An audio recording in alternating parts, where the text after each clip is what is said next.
Students, आज के इस वीडियो में हम लोग पढ़ेंगे class 10 science chapter 3 heat and temperature के क्वेश्चन आंसर्स। इसके पहले की वीडियोस में हमने इस लेसन का पूरा कंप्लीट एक्सप्लेनेशन पढ़ लिया है, तो आज स्टार्ट करते हैं इसके एक्सरसाइज क्वेश्चंस को। सबसे फर्स्ट क्वेश्चन है चूज द करेक्ट ऑप्शन का, जहाँ फर्स्ट यहाँ क्वेश्चन दिया है ratio of linear area and volume expansion in solids is, मतलब सॉलिड में लीनियर एरिया और वॉल्यूम एक्सपेंशन का रेशियो क्या होता है। इसका आंसर हो जाएगा 1:2:3।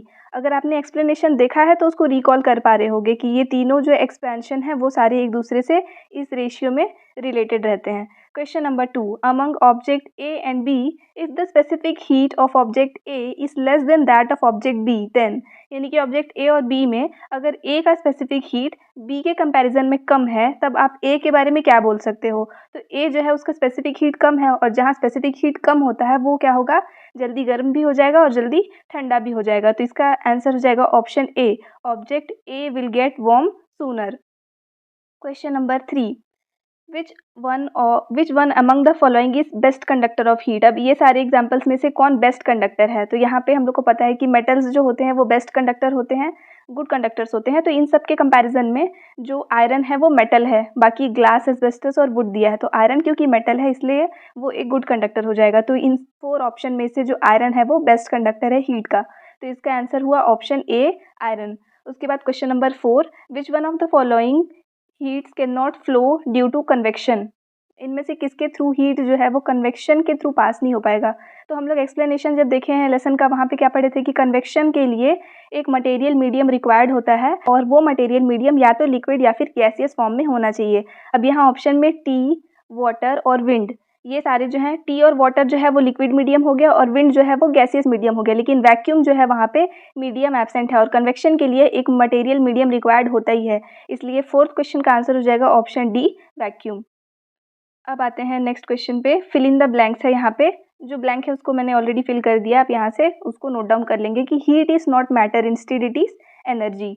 नेक्स्ट, हीट ट्रांसफर किस वजह से होता है, टेम्परेचर डिफरेंस के वजह से, और हीट ट्रांसफर जो है वो कंडक्शन के थ्रू सॉलिड्स में पॉसिबल होता है। और हीट ट्रांसफर के लिए जो रेडिएशन है, रेडिएशन वाला जो हम लोग देखे थे, ट्रांसफर ऑफ हीट 3 टाइप से देखे थे ना, कंडक्शन, कन्वेक्शन और रेडिएशन। तो रेडिएशन में कभी भी मीडियम रिक्वायर्ड नहीं होता है, और हीट जो कि किसी भी फिजिकल स्टेट, किसी मैटर के फिजिकल स्टेट को चेंज करने के लिए हम लोग जो हीट प्रोवाइड कराए थे, जो उसके टेम्परेचर में चेंजेस लेकर आ रहा है, उसको हम लोग क्या बोलते हैं, कंडक्शन। ये हो गया आपका फिलअप। उसके बाद अब नेक्स्ट आता है question number 3, when two objects with different temperatures are put in contact with each other, यानी कि 2 ऑब्जेक्ट्स हैं, दोनों का टेम्परेचर अलग अलग है और उनको हम लोग एक दूसरे के साथ रखते हैं, तो दोनों के दोनों सेम टेम्परेचर अचीव कर लेते हैं कुछ टाइम के बाद। इसके पीछे का रीज़न क्या है, तो देखो हम लोग पढ़े थे लेसन में कि कोई भी 2 ऑब्जेक्ट के बीच में अगर टेम्परेचर डिफरेंस है और हम लोग उसको साथ में रख देते हैं, तो हीट जो है वो दोनों में ट्रांसफ़र होने लगेगा। इसी टेम्परेचर डिफरेंस के वजह से हीट जो है वो ट्रांसफ़र होने लगता है, और तब तक होता है जब तक कि टेम्परेचर जो है वो सेम ना हो जाए। तो इसके आंसर में आप लिखोगे व्हेन 2 ऑब्जेक्ट्स, जो यहाँ दिया है वहीं से आपको नोट डाउन करना है, when 2 objects with different temperature are put in contact with each other, they both achieve the same temperature after some time. The reason behind this is the transmission of heat between the 2 objects, as heat always transfer from one medium of higher temperature to other medium of lower temperature until they both attain the same temperature. Question number 4, what is latent heat? तो latent heat क्या होता है, वो एक hidden heat होता है, जो कि जब कोई सब्सटेंस अपने फिजिकल स्टेट में चेंजेस ला रहा होता है, तो वहाँ पे वो हीट जो है वो टेम्परेचर को इंक्रीज़ करने के जगह उन दोनों सब्सटेंस के फिजिकल स्टेट ट्रांसफॉर्मेशन में यूज़ हो जाता है, और उस जगह पे हीट तो नज़र आता ही नहीं है। उसी हीट को हम लोग लैटेंट हीट बोलते हैं या फिर हिडन हीट बोलते हैं। तो when an object changes its state from solid to liquid or liquid to gas, it requires a constant amount of heat, which is known as latent heat. Question number 5, balloon filled with gas burst when we take it close to fire. जब किसी balloon के अंदर gas भरा हुआ है और हम लोग उसको फायर के पास में लेके जाते हैं, तो वो ब्लास्ट हो जाता है, बर्स्ट हो जाता है। उसके पीछे का रीज़न क्या है, तो जब हम लोग गैस को हीट करेंगे तो क्या होगा कि वो एक्सपैंड होगा।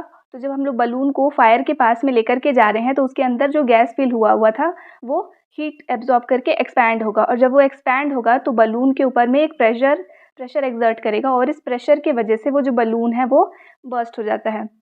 तो आंसर लिखेंगे as we know when temperature increases the volume of air is increased. In this case air tight balloon when coming closer to fire its volume increases which creates pressure on its surface. As a result of that it bursts. Question number 6. Convert the temperature into given units. जो भी temperatures दिए हुए हैं यहाँ पे उन सबको हम लोग को जिस यूनिट में बोल रहा है उसमें कन्वर्ट करना है.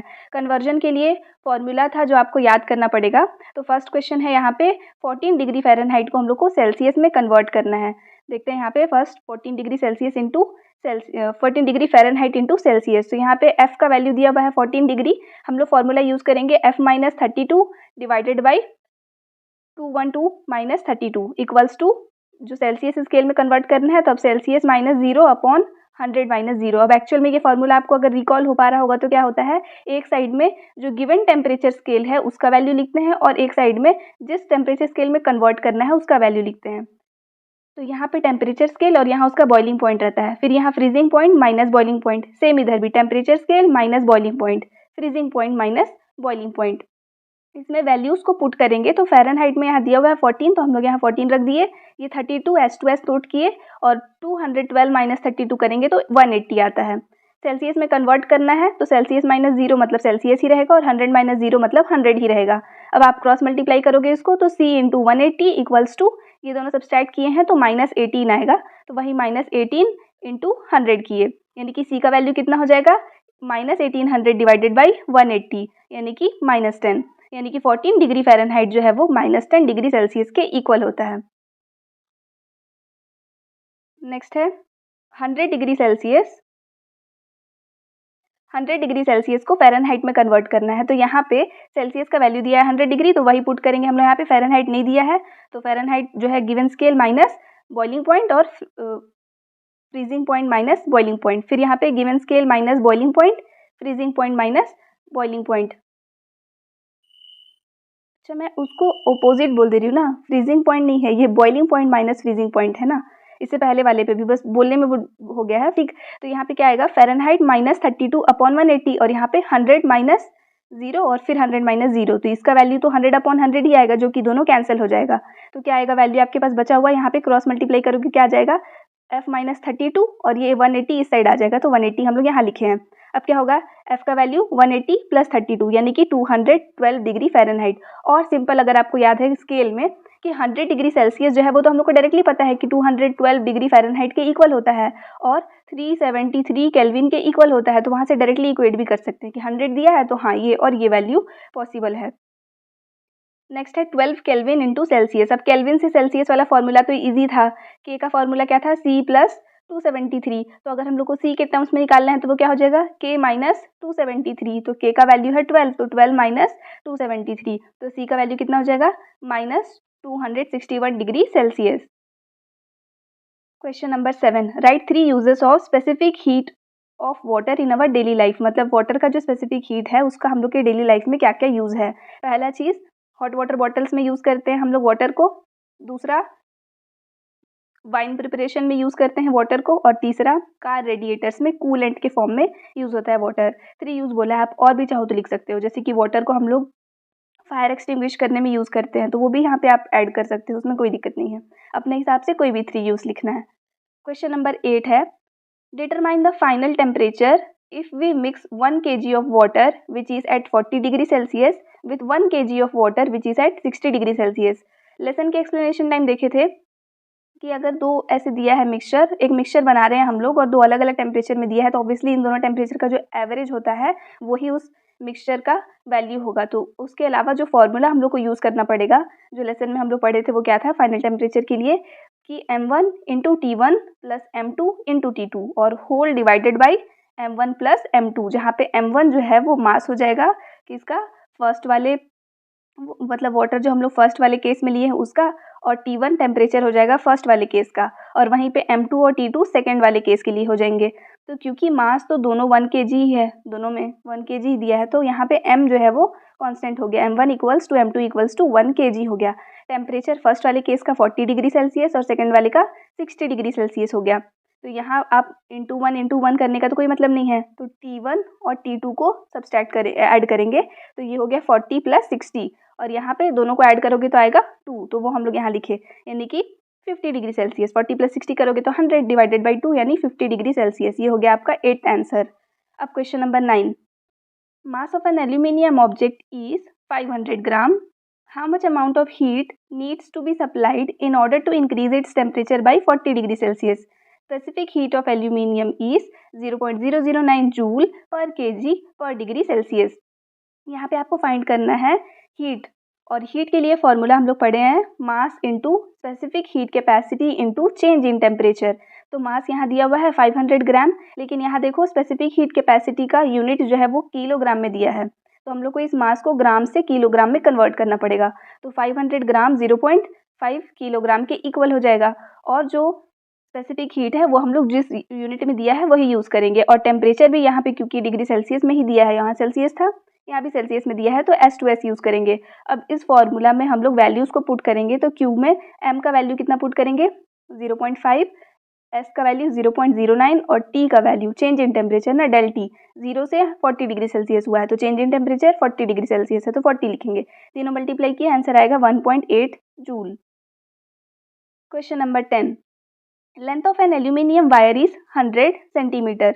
लेंथ दिया हुआ है 100 सेंटीमीटर, और what will be the increase in its length when its temperature is increased to 50 degree Celsius from 30 degree Celsius. यानी कि एक एल्यूमिनियम वायर है जिसका लेंथ दिया हुआ है 100 सेंटीमीटर। जब हम लोग इसमें टेम्परेचर दिए हैं, इसको हीट किए हैं, तो इसको जब हम लोग हीट किए हैं तो इसका टेम्परेचर मतलब इंक्रीज़ किए हैं 30 डिग्री सेल्सियस से 50 डिग्री सेल्सियस तक, तो इसका जो लेंथ है वो क्या हो जाएगा, इंक्रीज़ हो जाएगा, क्योंकि हीट करने से मेटल्स जो है वो एक्सपैंड होते हैं।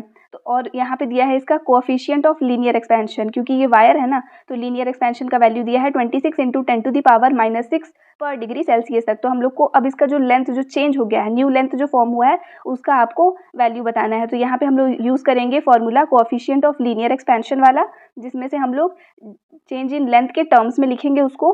तो फॉर्मूला हो जाएगा alpha length into del T, जहाँ पे अल्फ़ा जो है वो कोएफिशिएंट ऑफ लीनियर एक्सपेंशन है, एल जो है वो पहले वाला गिवन लेंथ जो था वो है, और टेम्परेचर जो चेंज इन टेम्परेचर है वो कितना हो जाएगा 30 से 50 हुआ है ना, तो उन दोनों को सब्सट्रैक्ट करेंगे, तो लेंथ हो गया 100 सेंटीमीटर, और कोएफिशिएंट ऑफ लीनियर एक्सपेंशन हुआ 26 × 10⁻⁻6 पर डिग्री सेल्सियस, और चेंज इन टेम्परेचर हो जाएगा 50 - 30 यानी कि 20 डिग्री सेल्सियस। तो यहाँ पे डेल एल का वैल्यू कितना आ जाएगा, पुट करेंगे हम लोग इस वाले फॉर्मूला में सारे वैल्यूज़ को। तो डेल एल में यहाँ पे अल्फ़ा का वैल्यू रख दिए 26 × 10⁻⁻6, लेंथ रख दिए हम लोग 100, और चेंज इन टेम्परेचर आया 20 डिग्री सेल्सियस, उसको पुट किए हैं। 100 × 20 करोगे 2000 आएगा, और यहाँ इस वैल्यू को S2S लिखें। अब इन दोनों को मल्टीप्लाई करोगे तो वैल्यू कितना आएगा आपका 0.052 डिग्री सेल्सियस। नेक्स्ट है question number 11, define specific heat capacity. तो किसी भी सब्सटेंस का जो गिवन अमाउंट है उसमें हम लोग अगर इतना टेम्परेचर दें कि उस सब्सटेंस का 1 यूनिट मास जो है वो 1 डिग्री सेल्सियस तक उसका टेम्परेचर मतलब इंक्रीज हो जाए, तो उसको हम लोग बोलते हैं स्पेसिफिक हीट कैपेसिटी।